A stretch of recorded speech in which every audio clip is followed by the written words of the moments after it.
Like I said, Fanny is just very hard to play against because one, she does have a very high skill ceiling, but really great Fannies can effectively solo carry the game.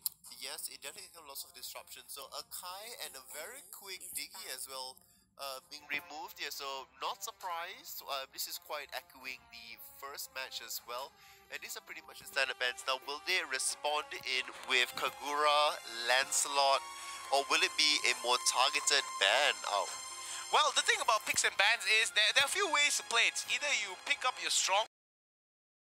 so 50-50 team fights that are very end because Belmont being able to secure it off means that it's a losing battle to take. It's not a gamble you want to be taking, but at the same time with Cyclops being added into this, the lockdown is interesting.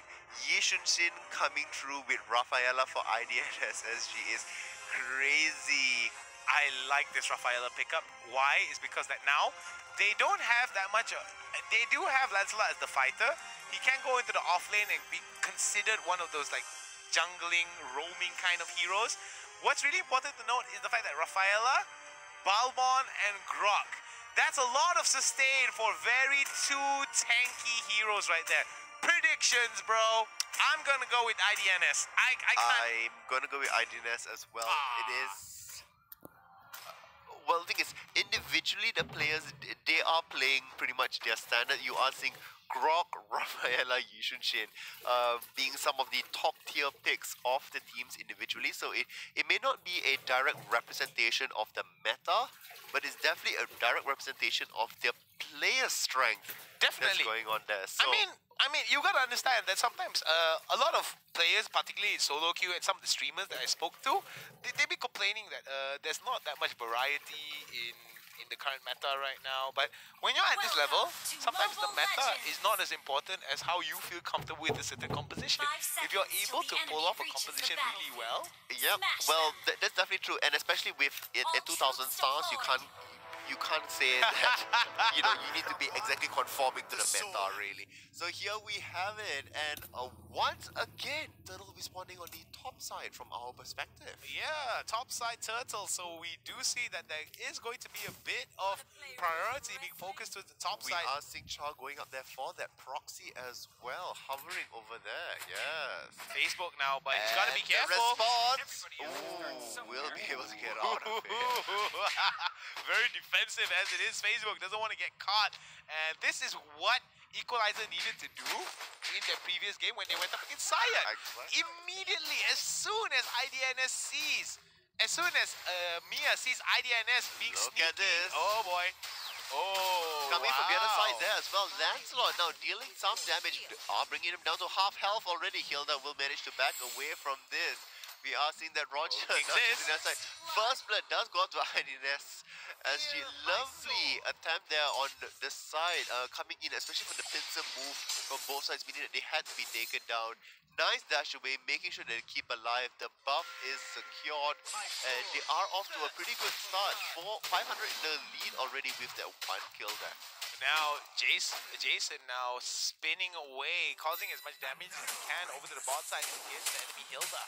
Doing relatively well in terms of the trade. Hilda trying to actually get him to aggro onto under the turret as King Ziz comes in to join in.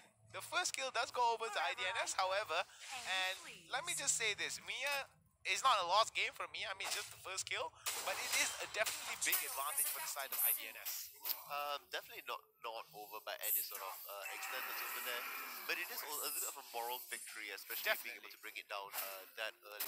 It's also interesting to see Belmont simply being able to zone Hilda away from the brush, preventing her from coming in with that extra bits of potential ambush, potential heal that's there. We are nice still engaged Chico through, but unfortunately he's all alone, and at this level it's not as if it's going to translate much into a kill. We are seeing some Oh, damage. star power lockdown goes down. WQXD gets caught, does throw out a little bit of the spell, does nothing much in terms of adding to the damage, not going to get a kill from that. However, over to the top side, IDNS, LY4, and Kid looking to keep up the aggression to push out members of MyA and contest this turtle. Will MyA be able to steal this thunder from IDNS?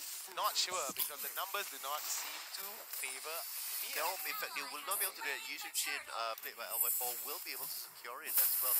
Belmont coming, ooh, that flicker, if that flicker did not come through, that would have spelled another form of disaster that's there. But they do come out and they are able to secure that objective, pushing them just a little bit further now. Almost a 2,000 goal lead, so not as fast as the very first game, but certainly methodical within their ability to lead the game. The lock does come in. Oh, star power lockdown. Yeshinshin's ultimate. Look at the amount of layering that's going on. Roger's coming in as well, but looks like everybody will be able to get out of safe. Wow. Well, that was pretty good. That's really good. What I like about it is the fact that IDNS knows that they're not going to take a battle that they can't lose, and they were just wise to, okay, you know what, we're just going to play discipline, we're just going to back away. Immediately, what do? They take objective and reset. They try to look for a situation whereby they're able to just, okay, let them be aggressive, let's try to get back the aggression over to the lanes and look towards creating a winning lane. As soon as they get a winning lane in terms of getting a turret down or getting a few kills into their lane, they are going to pretty much be able to rotate. As soon as one of those first towers go down, you're going to see IDNS just aggressively rotate, deny as much objectives coming in from the side of MyA, and MyA could be very much in trouble if they allow IDNS to actually cater. Oh, going all the way in. That was nicely done. Very nicely done. I think it was really nice cycling as well between the teams, and they did definitely help them push away so that they did dive under the tower, and then immediately you had Groff on the other end there. Oh, look at that nice negation of the ultimate there. Turning corporal just for a second. So far, I would say that the team's relatively even, but look at this attempt here. Cyclops is so dead. Look at the wall coming out as well. So Rafaela does get the kill in the end, and so the kill lead is now 3-0 with a lovely 3,000 goal lead, and that will signal yet another turtle being taken completely uncontested. Solos getting taken down, living up to his namesake, dying alone in that exchange. However, IDNS not letting any mercy get through their fingers. Why? Because they just want to keep up this level of aggression. Itemization-wise, some really good items being finished on IDNS, and we're going to see them start to scale really well into this mid-game if they decide to push the tempo. Yeah, so we are seeing, but the goal is being sort of twice, especially on the carries, that you are staggering up between 1,500 and 300. Life for life does get caught up. Will he be able to be taken down? Coming from this side, then Lancelot is coming as well. The final kill will not get through. He still does come out with the damage kill. That is the great escape coming through. Nice damage coming out through and being able to run away. The wall does come out, which means Hilda could potentially go down. Unfortunately, the stun does not quite go through. They found a new target. It's going to be Kagura. Lancelot will be able to bring it down. IDNS wins across the board, not losing anybody and still being able to push through that damage and find another kill that's there. 9,000 IQ escape coming in from LY4. He just knew the amount of limitations on his hero, and that was just a beautiful stuff. Let's go into the instant replay and check out that last fight by LY4. Look at this. Turns on the ultimate, slows them down, being able to push them aside. Lancelot appears and he just continues to walk. Hit, walk away. Just making sure that he deals that last bit of damage. Going through. Really well done. Coming up from IDNS SG, I think that would be pretty much one of the highlights of today, in fact. Well, I'm really surprised though, because LY4, I mean, that's what 2,000 plus stars actually looks like. What I'm really concerned about is that MyA, despite the fact that they threw out the necessary amount of resources to actually lock down LY4, they just couldn't take him down just because of how quick IDNS was just there to counteract that kill. Even if they didn't get the kill, they wouldn't have gotten away clean. There's also lots of body stacking that's there. Oh, here we have a lovely engage, and just like that, two members going to be deleted. It's going to be pretty easy for them to be signaled out into Lord at this point, and nobody's going to come in for contention here. 7-0 with a very clear 7,000 goal lead as well. Lord will be taken. Charles going to come in from the side here. Lancelot does spot him out. The kick goes up, but look, no damage whatsoever, and Lancelot goes in. Tries to signal out, one flicker. another one.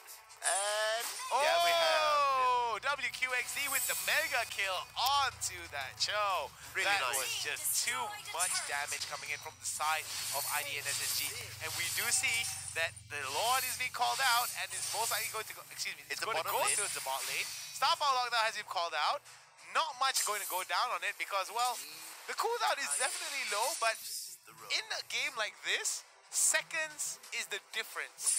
Microseconds can be the difference, yes. Indeed. So we are seeing a lots of bots appear in the bottom lane to help push a wave out. The mid is already pushing in, and we see Belmont now will be able to take out this tower, which means Lord's going to push in even further. It's going to go to the final tower of the bottom lane. Well, like I said beforehand, we do see a lot of rotations coming in from the side of IDNS. The wall does go out. Oh boy. And here it looks like it's going to be feed. Yi Shuqin does launch his ultimate, pushing everybody away. The zoning ability is good. The tower does go down, and we are seeing the front lines here. The kick does go out. Rafaela gets yet another kill. The wall comes out again to push it away, and the Lord is really wailing onto the tower. Will they build a pad that says, oh yes, they will be able to. Let's not get another kill. Yi Shuqin as well onto Hilda, and just like that, IDNS SG has the fastest game in MPL thus far. Wow. Let me just say this. A little bit of shades of the first match, isn't it? Yeah. A little bit of shades. And looking at the stats, look at that 11-1. 10.9. Yikes, that KDA. 5, 0, and 6. Now we did see, KDS that ran up 12 already at this point here. It's interesting to see how they were able to, translate all the momentum that they built throughout the game. It wasn't as severe as, for instance, how Team Saiyan did it for the very first time, but it certainly was really catastrophic in terms of how MyA could not respond to this. And we have seen MyA in the past, in qualifiers, being able to come back. Not quite the same time here, so maybe all the fears that they had thought of before this was really legit. Yeah, I mean, it is definitely legit. Their fears have come into true fruition, true legitimate scare, true legitimate fear. Why? It's just because, number one, despite the fact LY4 is one of the star players, and the key players, he's not just the only one. He's not just the only one they've got to be worried about. Yeah. All members from IDNS SG were just on par. They just fired off full cylinders, and you just see members of MyA struggle.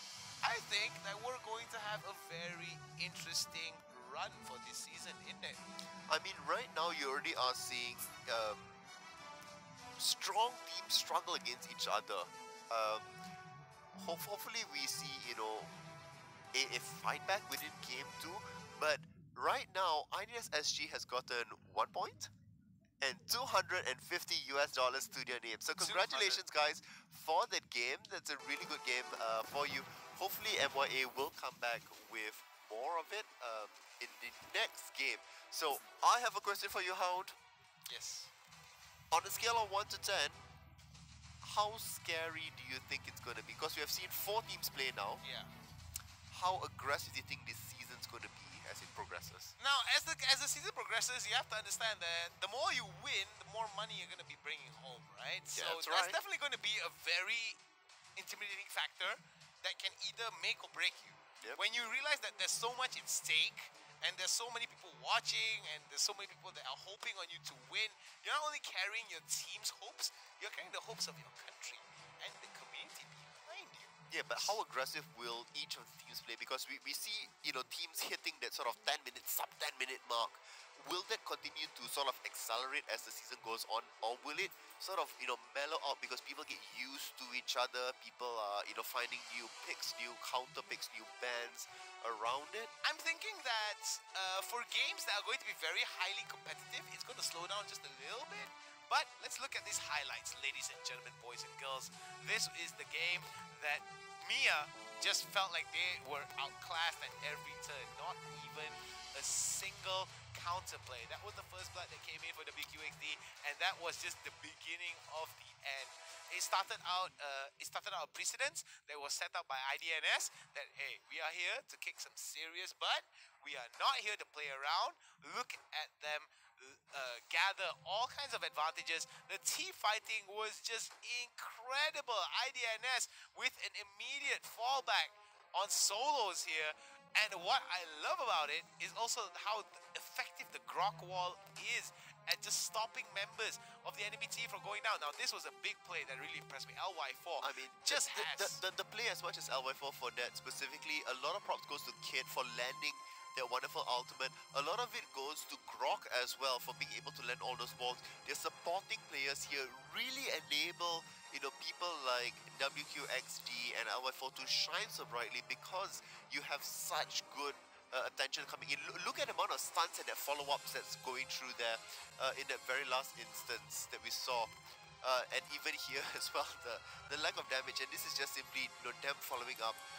3 levels ahead, there's nothing really that can be.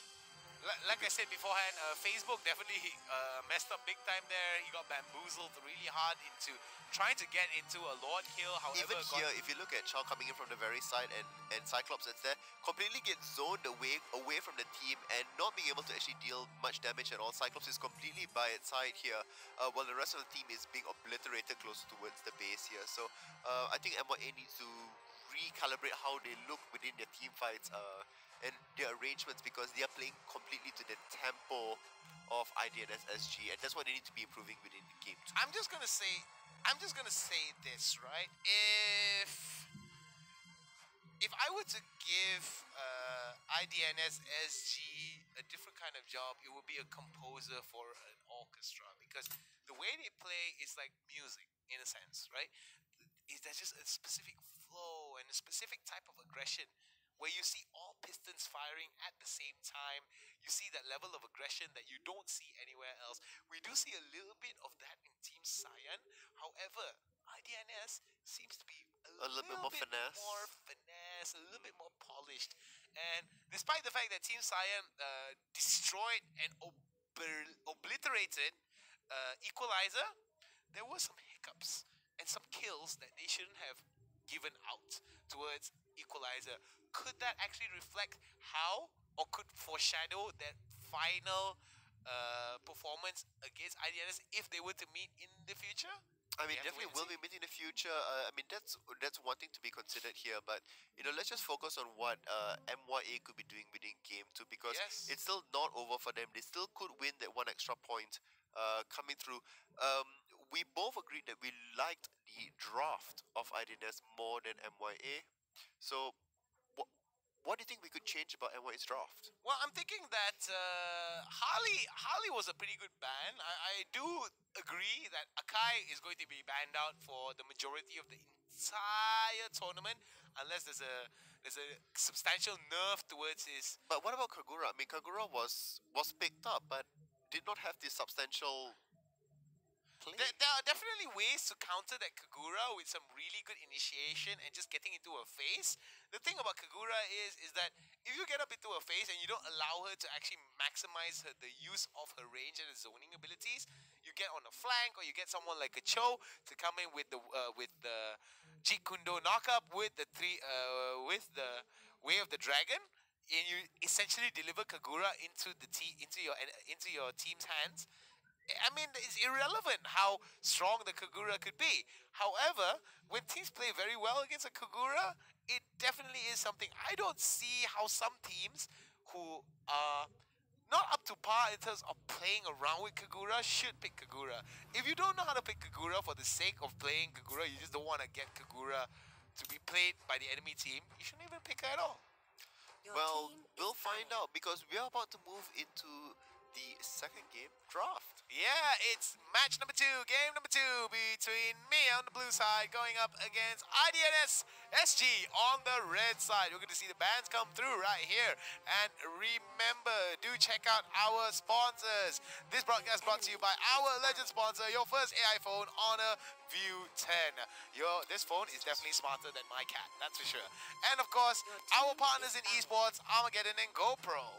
Feel the passion with us here. If you are feeling the cast, if you're loving the cast, if you're loving the games, please hashtag feel the passion in the comments below. Kagura being banned out, Lancelot being banned out from the side of MyA and IDNS respectively. What do you think about these bans? Have they been listening to the cast? They have been listening, hopefully. It's surprising Akai did not come through the first round. Will they let it slip? I don't think they're going to let it slip. There's no way they're going to let it slip. I mean, for a team that kind of caliber, they're not going to let it slip. Why? Is because of the ease of how Akai is so accessible in terms of just throwing out that ability. He's just disgusting. So this goes back to the original four. So you have Lancelot, Kagura, Akai, and Diggy that does get removed. Okay, so first pick on the other side, Hilda, Grok, Hayabusa, Fanny.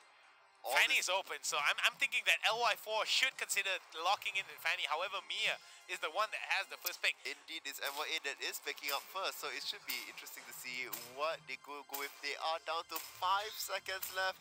It is going to be Grok for the hover at this point. It is going to be the lock down. I don't know about a Grok first pick. Well, with Fanny opened up, I'm really surprised that they're going to allow Mr. Vi and Kid to actually pick this up. I'm pretty sure that, they're not going to pick up the Fanny. I'm really surprised by that. I don't think so. It should be within the first rotation. They should pick up the other high priority picks. I'm not sure Harley is that high. I would say Belmont is pretty up there. This is something we saw in the previous game as well. There we go. That Fanny is most likely going to go towards...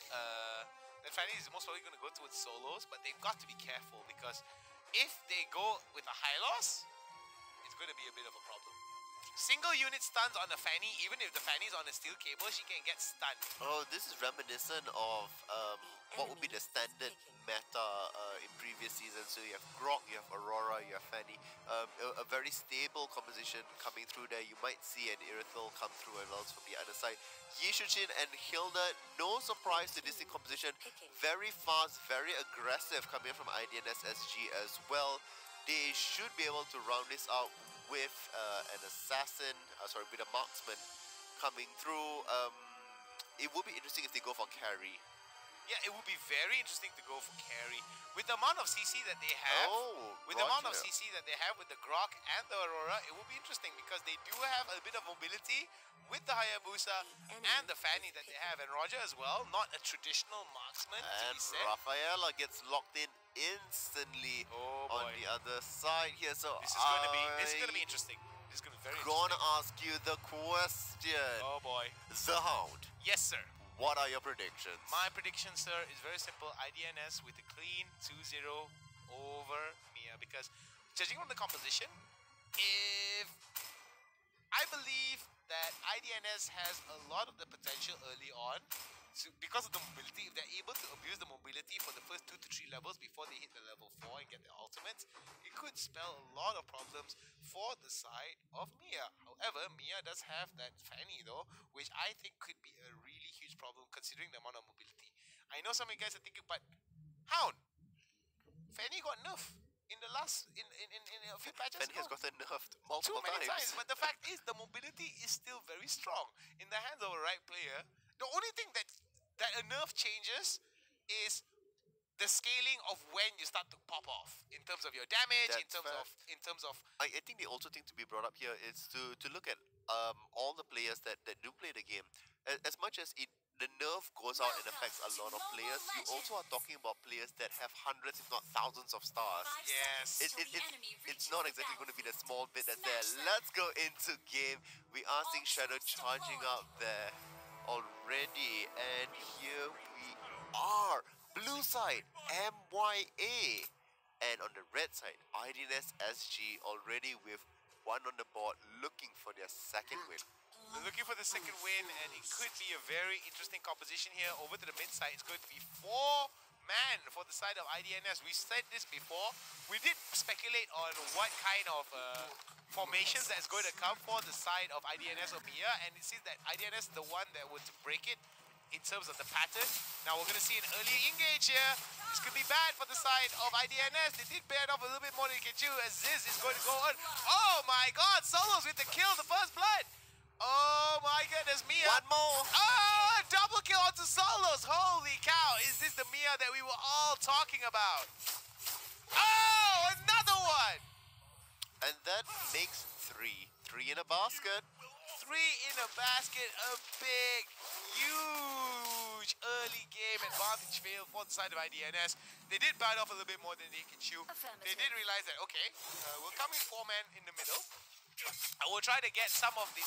We'll try to get some of these objectives. However, let's take a look at this replay and see how they messed up in vivid fashion. Here we go. There goes Solo with the steel cable right into the spin, getting that kill. He's already level 2 already. Kid trying to get away. Look at the damage being done by Solos. Solos nicely getting that level, nicely getting that kill. And that wall was not needed by the Grok. But hey, It was just that extra precaution. just extra precaution. Because if he didn't get the last final hit, it would have forced him to walk around as well, and that would have definitely secured the kill. So good job here by MYA being able to, exert himself forward. We are having a lovely 1,000 gold lead there with that 3 kills at the 2-minute mark. The freeze does come through in the end, unfortunately not that much damage. Turtle is spawning on the bottom side this time around, so a lot more tension is going to be faced up over there. Yeah, a lot of attention is going to be faced up over here. However, the roamer, the person that roams a lot, may not be needed, because if members of MyA are able to get a kill over to the bot side with a very good gank or a very good rotation, they could actually allow Solos to actually go onto a solo lane and just push off and split. I don't quite agree with this whole let me stay in this brush momentum, because we aren't seeing many people on there. I know he doesn't want to give away position, but the longer you see Fanny with such a lead stay dormant or slightly passive, the more she starts to fall behind, and that lead becomes, negated bit by bit as well. Now the key to victory for the side of IDNS is basically to make sure that they focus a lot of their CC onto Solos before he even gets started. As soon as